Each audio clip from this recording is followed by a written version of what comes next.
الحمد للہ رب العالمین والصلاة والسلام علی رسول الکریم اما بعد فاعوذ باللہ من الشیطان الرجیم بسم اللہ الرحمن الرحیم انا اوحینا الیک کما اوحینا الی نوح والنبیین من بعدہ وَأَوْحَيْنَا إِلَىٰ إِبْرَاهِيمَ وَإِسْمَاعِيلَ وَإِسْحَاقَ وَيَعْقُوبَ وَالْأَسْبَاطِ وَعِيسَىٰ وَأَيُّوبَ وَيُونُسَ وَهَارُونَ وَسُلَيْمَانَ وَآتَيْنَا دَاوُودَ زَبُورًا وَرُسُلًا قَدْ قَصَصْنَاهُمْ عَلَيْكَ مِنْ قَبْلُ وَرُسُلًا لَمْ نَقْصُصْهُمْ عَلَيْكَ وَكَلَّمَ اللَّهُ مُوسَىٰ تَكْلِيمًا رُسُلًا مُبَشِّرِينَ وَمُنذِرِينَ لِئَلَّا يَكُونَ لِلنَّاسِ عَلَى اللَّهِ حُجَّةٌ بَعْدَ الرُّسُلِ وَكَانَ اللَّهُ عَزِيزًا حَكِيمًا لكن الله يشهد بما أنزل إليك أنزله بعلمه والملائكة يشهدون وكفى بالله شهيدا صدق اللہ العظیم۔ عزیزان گرامی قدر، السلام علیکم ورحمۃ اللہ وبرکاتہ۔ سورہ النساء کی 163 سے لے کے 166 نمبر آیات تک تلاوت کرنے کی سعادت حاصل ہوئی ہے۔ ان آیات کا ترجمہ یوں ہے: بے شک ہم نے وحی بھیجی آپ کی طرف جیسے وحی بھیجی ہم نے نوح کی طرف اور ان نبیوں کی طرف جو نوح کے بعد آئے، اور جیسے وحی بھیجی ہم نے ابراہیم، اسماعیل، اسحاق، یعقوب اور ان کے بیٹوں، اور عیسیٰ، ایوب، یونس، ہارون اور سلیمان کی طرف، اور ہم نے عطا فرمائی داود کو زبور، اور جیسے وحی بھیجی دوسرے رسولوں پر جن کا حال بیان کر دیا ہے ہم نے آپ سے اس سے پہلے، اور ان رسولوں پر بھی جن کا ذکر ہم نے اب تک آپ سے نہیں کیا۔ اور کلام فرمایا اللہ نے موسیٰ سے خاص کلام بھیجے ہم نے یہ سارے رسول خوشخبری دینے کے لیے اور ڈرانے کے لیے، تاکہ نہ رہے لوگوں کے لیے اللہ تعالیٰ کے ہاں کوئی عذر رسولوں کے آنے کے بعد، اور اللہ تعالیٰ غالب ہے، حکمت والا ہے۔ کوئی تسلیم کرے تو اس کی مرضی، لیکن اللہ تعالیٰ گواہی دیتا ہے اس کتاب کے ذریعے جو اس نے آپ کی طرف اتاری، کہ اس نے اسے اتارا ہے اپنے علم سے، اور فرشتے بھی گواہی دیتے ہیں، اور کافی ہے اللہ تعالیٰ بطور گواہ۔ اللہ کا قول سچا ہے جو بڑی ہی عظمت والا ہے۔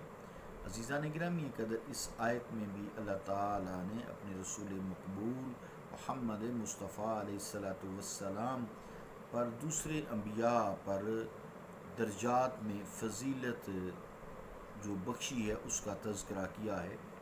وحی کا معنی سمجھتے ہیں کہ لغت عرب میں وحی کا معنی اشارہ کرنا ہوتا ہے، جیسے فَأَوْحَىٰ إِلَيْهِمْ أَن سَبِّحُوا بُكْرَةً وَعَشِيًّا، بس میں نے وحی کی ان کی طرف کہ وہ تسبیح بیان کریں صبح و شام۔ حضرت زکریا نے انہیں اشارہ کیا کہ وہ صبح و شام اللہ کی تسبیح کیا کریں، اور اس کا اطلاق مختلف مفہوموں پر بھی ہوتا ہے۔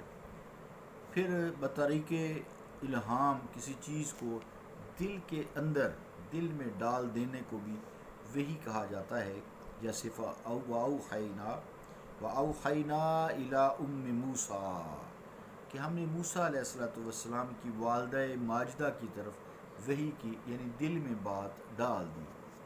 نیز اپنے طبعی اور غریزی فرائض کے انجام دہی کے لیے جو ہدایت کسی کو فطرتاً دی جاتی ہے، اپنے خالق کی طرف سے وہ عطا ہوتی ہے، اسے بھی وحی کے نام سے موسوم کیا جاتا ہے، جیسے وَأَوْحَىٰ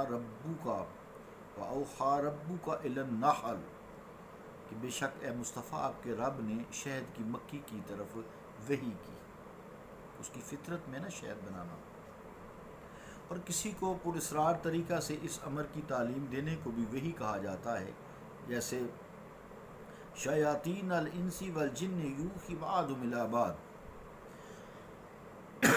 کہ شیاطین جن اور انسانوں کو وحی کی جاتی ہے۔ تو اس کا مطلب یہ ہوا کہ وحی جو ہے یہ اللہ تعالیٰ کی طرف سے ہوتی ہے، چاہے وہ کسی شکل میں ہو، اور انبیاء کی طرف جو اللہ تعالیٰ کی جانب سے وحی کی جاتی ہے اس کا مفہوم یوں ہے، اس کو بھی سماعت فرمائیے۔ اوحی اللہ الی انبیائہ ہوا ما یلقی الیہ من العلم الضروری الذی یخفیہ عن غیرہم بعد ان یکون عد ارواحہم لیلقیہ بواسطہ الملک او بغیر واسطہ۔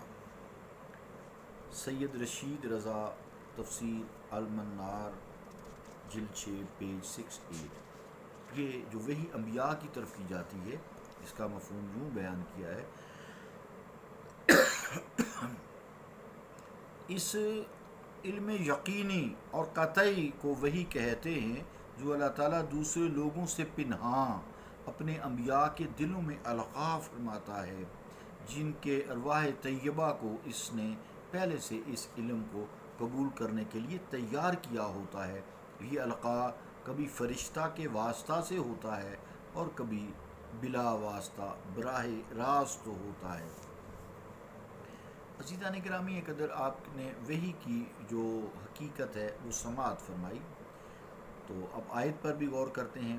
حضور نبی کریم صلی اللہ تعالیٰ علیہ وآلہ وسلم کی نبوت کو یہود بڑے شک و شبہ کی نگاہ سے دیکھتے تھے، پھر بہت حیران ہوتے تھے کہ یہ کیوں کر نبی ہو گئے۔ اللہ تعالیٰ فرماتا ہے کہ آپ سے پہلے اور بھی انبیاء مبعوث کیے گئے، تم ان پر ایمان بھی لاتے ہو، اور اللہ تعالیٰ کی وحی ان پر نازل ہوئی ہے، اور جب وہ ان کی نبوت اور ان پر نزول وحی کو تم تسلیم کرتے ہو تو پھر آپ کو کیوں نبی تسلیم نہیں کرتے؟ تم اے یہودیو، تمہیں پتہ نہیں، تمہیں وحی کا پتہ ہے۔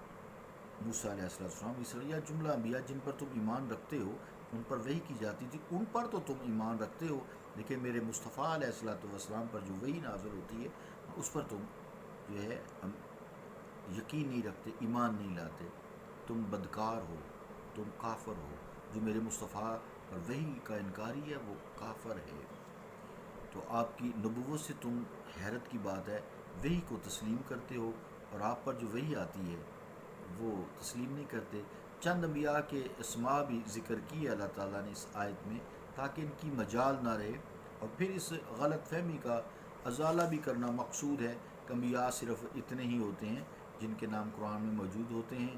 اس لیے فرمایا کہ بعض انبیاء ایسے بھی جن کا نام قرآن کریم میں نہیں ہے۔ تو یہ کم و بیش 1,24,000 جو انبیاء آئے ہیں، قرآن کریم میں کچھ کا تذکرہ ہے اور زیادہ کا تذکرہ نہیں ہے، لیکن وہ اللہ تعالیٰ کے بھیجے ہوئے ہیں۔ حدیثوں سے یہی پتہ چلتا ہے، اور نبی مکرم صلی اللہ علیہ وآلہ وسلم کو بھی آگاہ کیا گیا ہے ان کے ناموں سے بھی اور ان کی تعداد پر بھی۔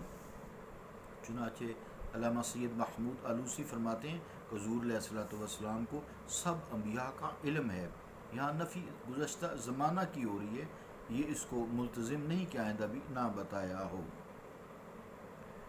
عزیزان گرامی قدر، یہ بھی کوئی خیال نہ کرے کہ اللہ تعالیٰ کی گفتگو موسیٰ علیہ السلام سے بھی بذریعہ فرشتہ ہوئی، اور کلام کی نسبت اللہ تعالیٰ کی طرف مجازی، بلکہ حقیقتاً اللہ تعالیٰ نے فرشتے کے بغیر موسیٰ علیہ السلام سے کلام کیا ہے، اور اللہ تعالیٰ جس بندے کو اپنے ممتاز کرنا چاہے وہ کر دیتا ہے، بے واسطہ گفتگو کرتا ہے، بلا واسطہ گفتگو کرتا ہے، یعنی واسطے فرشتے کے بغیر بھی گفتگو کرتا ہے اور فرشتے کے ذریعے بھی گفتگو کرتا ہے۔ اور حضور کریم صلی اللہ تعالیٰ علیہ وآلہ وسلم سے بھی یہ بغیر فرشتے کی گفتگو ہے، لیکن مصطفیٰ کریم علیہ السلام سے بالائے عرش گفتگو ہوئی ہے، اور حضرت موسیٰ علیہ السلام سے وادی ایمن میں گفتگو ہوئی ہے۔ بس وہی فرق ہے جو کلیم کا ہے اور حبیب کا ہے، مصطفیٰ حبیب ہیں اور موسیٰ علیہ السلام کلیم ہیں۔ یہ درجات میں فرق ہے.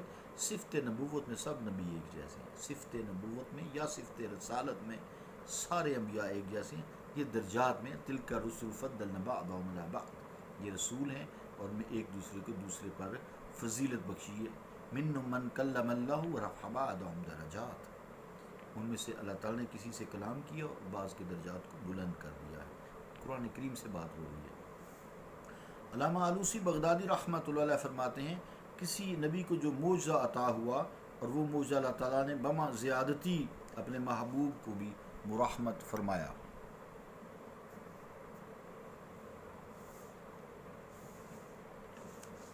تو اس طرح بہت ساری کثیر تعداد علاقوں وقتوں میں اللہ تعالیٰ نے نبی اور رسول مبعوث فرمائے تاکہ لوگوں کو اللہ تعالیٰ کی معرفت تک پہنچایا جائے، اس کا راستہ بتایا جائے. یوم حشر جب وہ اللہ کی بارگاہ میں پیش ہوں تو کوئی عذر نہ پیش کریں کہ ہمیں گمراہی کی سزا کیوں دی جا رہی ہے، کیا کوئی پیغمبر آیا تھا، تو گواہ بنا دیے گئے. اور ان سب پر قرآن کریم نے بھی فرمایا ہے حضور نبی کریم علیہ الصلوۃ والسلام سب پر گواہ ہے. اس آیت سے بھی یہ ظاہر ہوتا ہے جس میں فرمایا ہے آغاز میں ہی انا اوحینا الیکا، یعنی آغاز اس آیت کا یوں ہے کہ اس سے مراد یہ بھی الیکا سے مراد آپ صلی اللہ علیہ وسلم ہے کہ اس میں دیگر انبیاء کا تذکرہ جن کا زمانہ پہلے تھا بعد میں کیا گیا ہے. اس آیت میں حضور کریم علیہ الصلوۃ والسلام کا تذکرہ آپ بے شک سب سے آخر میں آئے ہیں، پہلے کیا گیا ہے. آپ کے نام گرامی علیہ الصلوۃ والسلام کو جو ہے اولیت دی گئی ہے. یہاں سے بھی آپ صلی اللہ علیہ وسلم کی شان کا پتہ چلتا ہے. اور ایک عام آدمی بھی جس کو اتنا علم بھی نہ تو وہ پہچان لے کہ مصطفیٰ کریم علیہ الصلوۃ والسلام کی شان بہت بڑی ہے. وما ارسلناک الا رحمۃ للعالمین صلی اللہ تعالیٰ علی رسول خیر خلقہ محمد وعلی آلہ وصحبہ اجمعین برحمتک یا ارحم الراحمین.